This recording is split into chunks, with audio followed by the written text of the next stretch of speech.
Doominbottle Let's Plays. Last time we got out of the prison, finally got out to see the sun, and today we're going to go talk to Joffrey and find out exactly what we need to do with this necklace, which we can't put on our neck. Only the Dragonborn can wear it. And before you think Dragonborn, no, not the yelling one, the Emperor of Tamriel, because if you put it on your neck, it will slip off your neck as soon as you try it. I don't quite know why. Magic, I assume. But there we go. So, I was going to fast travel and just walk past it, but unfortunately for me, there's an enemy nearby somewhere, so I have to, well, just walk a little bit, which isn't bad. I mean, the game's really pretty. Maybe not by today's standards. I remember when it came out, it was revolutionarily beautiful. It still looks really nice. It gives a nice open world feel, which is what it's trying to do. This place feels huge because, well, it is huge. It'll take you quite a long time to walk from end to end and take out this area of Tamriel.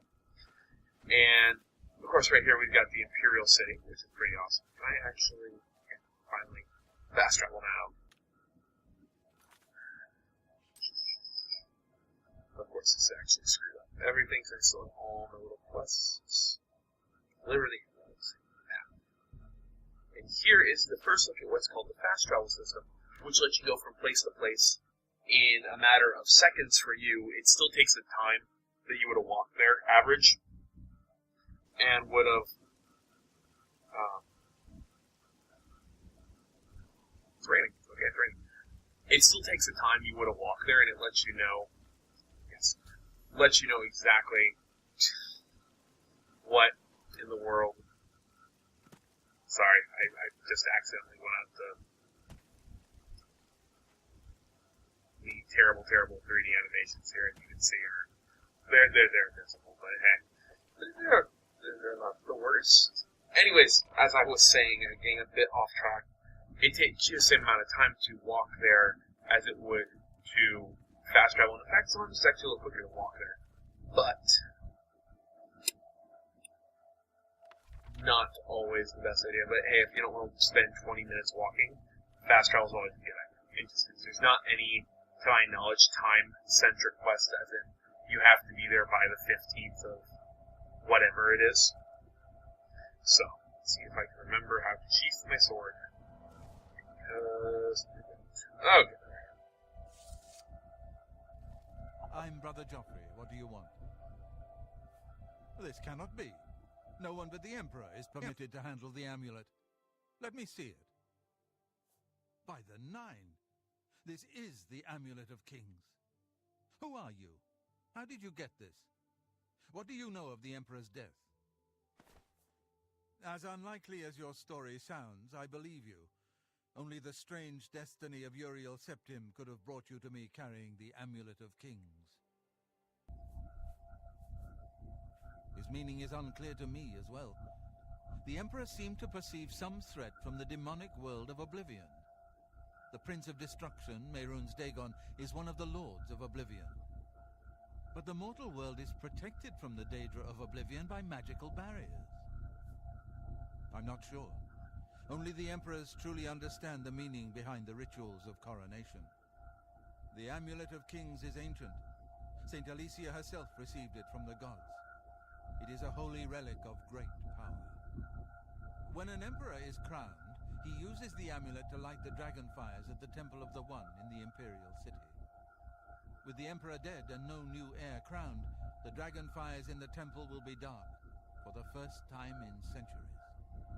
It may be that the dragon fires protected us from a threat that only the emperor was aware of. I am one of the few who know of his existence. Many years ago, I served as captain of Uriel's bodyguards, the Blades. One night, Uriel called me into his private chambers. A baby boy lay sleeping in a basket. Uriel told me to deliver him somewhere safe.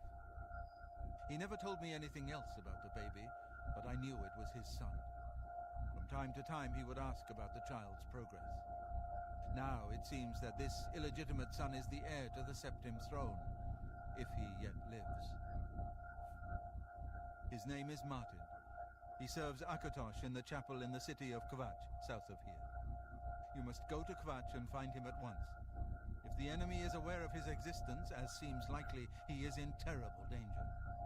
And please, Let me know if there's anything you need. Right, so now you can actually ask these people But I will to help you out, including new armor. The guy down there will give you a horse, and the guy outside will give you a repair hammer. So I'm going to take everything, because why would I not? Because it seemed like a good idea until I became over-encumbered, and it seemed like a terrible idea. So let me... No. Stop. Over-encumbered. 30.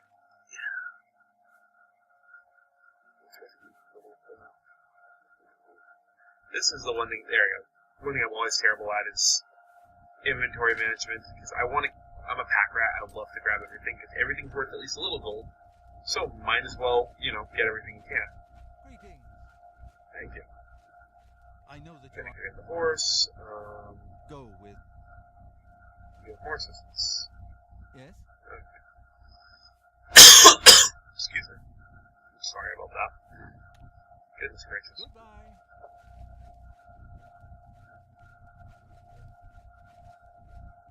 Then we should go inside. Off this dude. There we go.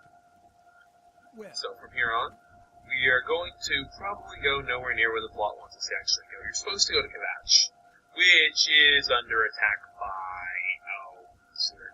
an entire legion of daedric forces, which I could probably take on, but I don't really want to take on at this moment in time. So what I'm going to do is I'm going to go find a quest that I do want to go take on. Let's see here. Unearthing Gaming Razor. Oh, that's no right now. So let's do maybe. There's nowhere nearby. So I'm gonna fast forward this part because you do not want to watch me riding a horse for the next 20 minutes trying to get this part. So fast forward, play some music, try not to crash the horse. See you in a little bit.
And we're back, and apparently there's enemies, so yay me.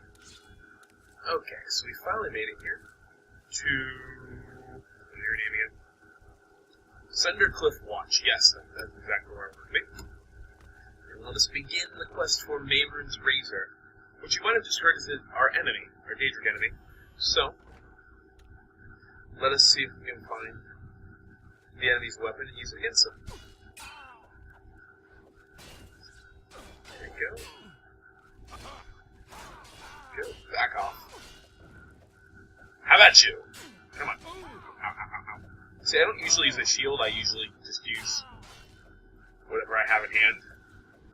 So, the fact that using a shield feels really, really weird for me. Let's use weapons if we're in here. What about, do you have anything good? Iron arrows, so you. You don't weigh anything, so if we're getting over-encumbered, and nope. Torch. Great. Box. Let's go. Iron shield, that might be our only got. So let's. That. Where's the shield? Over here. Here. Drop rusty shields, drop all the rusty stuff. stuff too. There we can give us a little bit more weight to play around with.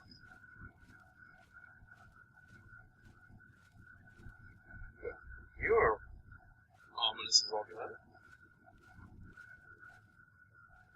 Now, as for my playstyle here, I'm actually going to try to play two of my favorite skills.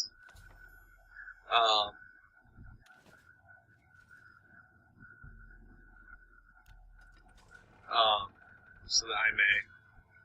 Okay, apparently they don't like me. Since the point was a random playthrough with random skills, I will be using those skills more than anything else. Mix in a few others. Of course, I have to be able to use other skills such as blocking and other such fighting moves. I'll also be probably doing a lot of restoration because restoration teach a live battle. So probably we'll use that quite a bit. Freeze, gauntlets there. A little more. Ooh, that's funny. Oh, shh! Moral of the story, don't get distracted by shiny stuff. Die. Now I get my shiny set piece. Ooh. More money. More money. Money, money.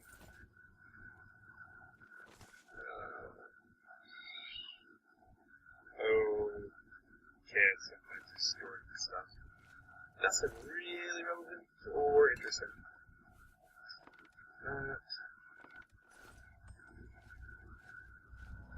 Of course, casting is totally giving me a position.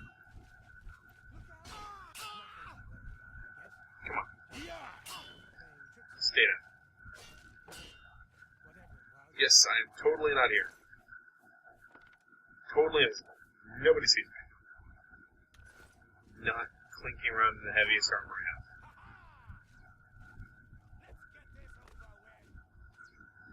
Yes, pull out your torch. We'll fight torch to sword. That's a fair fight. Yes? Yes? You disagree. I see you disagree. Okay. So.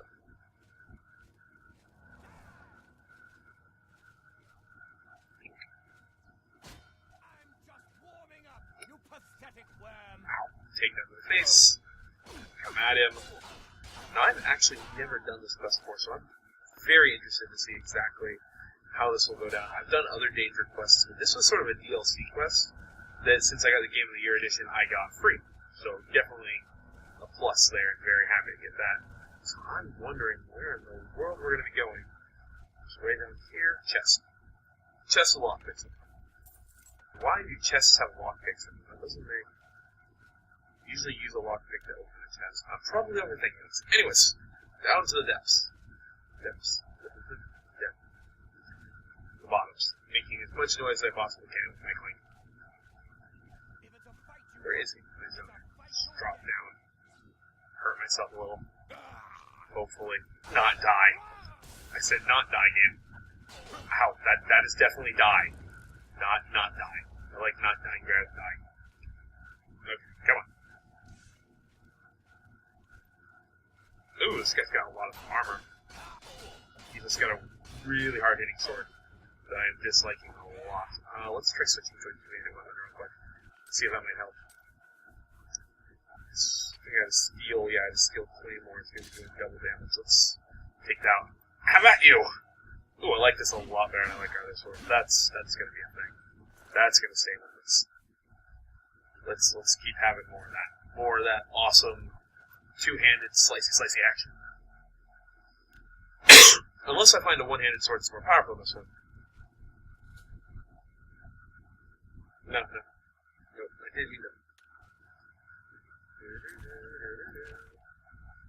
Something right this. Thank you. Okay, back to balance. Quest, because I didn't want to confuse myself and go the wrong way. Off we go. Down into the pits. Into the village? Did I read that right? Is there an entire underground village? mean, I wouldn't want to live here. No sunlight. There's more money. Wow, there is. There's an entire village down here. Yo, bro, how are you doing? I just got an entire two-handed sword deflected by the world's smallest freaking dagger. I am Master Swordsman Lair. Can you eat death? Okay, here we go. And one thing I actually do want to mention, I'm going to be leveling up randomly throughout this Let's Play, mostly because the way this game works is very unique, to say the least. The way it works is that it tries to scale to your level, but since you're going to level any 10 levels in any skills you get, so if I get 2 in acrobatics, 2 in agility, 2 in swordplay, well then it's going to level me up, regardless of whether those are combat skills or not. So, since they're not, you can level up non-combat skills such as aerobatics, you can actually get yourself out-leveled very quickly and get yourself killed by high-level monsters because you're really good at jumping. My first playthrough was literally me going around and jumping around, being as ninja as I possibly could, but that did not help me out as much as I thought it would. Let me bypass entire daedric plot-related areas. I could jump so high I could make it to 3 or 4 stories up without an issue. But then when the endgame boss came and I was like, hey, I need to fight someone, I couldn't cut my way out of paper bag. I was decent with the bow, but it didn't get much good. Anyways, I'm rambling a bit. So, we made it to this underground village. We're working on unearthing the daedric razor of Mehrunes, so Mehrunes razor. And I think this is a good time to wrap it up. Next time on Doominbottle Let's Plays, we're going to wrap this up, hopefully get Mehrunes razor, and then maybe go off to Kvatch, or maybe find another daedric artifact. Find out then. See you guys next time.